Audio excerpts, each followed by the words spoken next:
my name is Lindsay Meganhart, and I'm here to talk to you today about a proposal to increase family awareness and testing for patients who have alpha-1 antitrypsin deficiency. Alpha-1 antitrypsin deficiency is known as a rare genetic disorder that causes lung tissue decline in adults, resulting in emphysema and COPD. Since alpha-1 is a genetic disorder, a blood test is used to determine if an individual has or is a carrier of this deficiency. Diagnosing this disorder is important for individuals as well as their families. Treatment in the form of augmentation therapy is currently the only way to stop the progression of this disease. The introduction of free test kits provided to physician offices has increased alpha-1 testing significantly over the past several years. This increase in testing has resulted in many patients being identified as having one or more deficient alleles for alpha-1. It has been my experience that little information is given to patients with abnormal test results when a healthcare professional determines they are not candidates for augmentation therapy.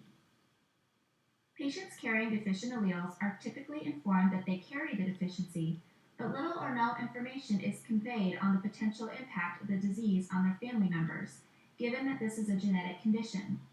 This increases the likelihood that family members at an increased risk for alpha-1 antitrypsin deficiency, which would benefit from augmentation therapy, will be overlooked for several years prior to diagnosis. According to the New England Journal of Medicine, only an estimated 10% of alpha-1 patients have been identified. Therefore, additional measures need to be taken to increase diagnosis. This proposal will provide an opportunity to increase the number of diagnosed individuals who have a deficiency in alpha-1, as well as those who may potentially need treatment. When a healthcare professional informs a patient that they have an abnormal test result, a packet with information would be provided to the patient. This packet would include information on alpha-1 as well as the respective alpha-1 advocate's contact information. The physician may offer the patient the opportunity to have an advocate contact them to answer questions and discuss family testing. If the patient agrees, the healthcare professional would provide the patient's contact information to the advocate. The advocate would contact the patient to answer questions, provide additional resources, and inform the patient about the risks and benefits of alpha-1 testing for their family members.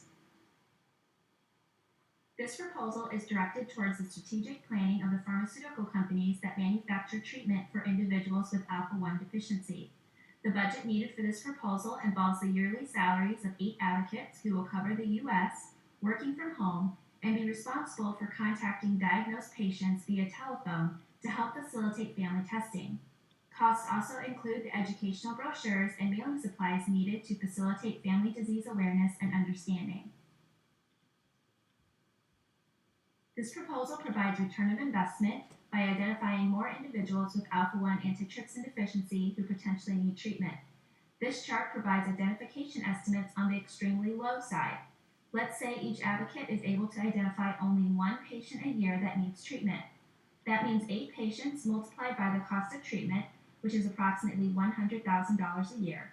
This equals a total revenue of $800,000.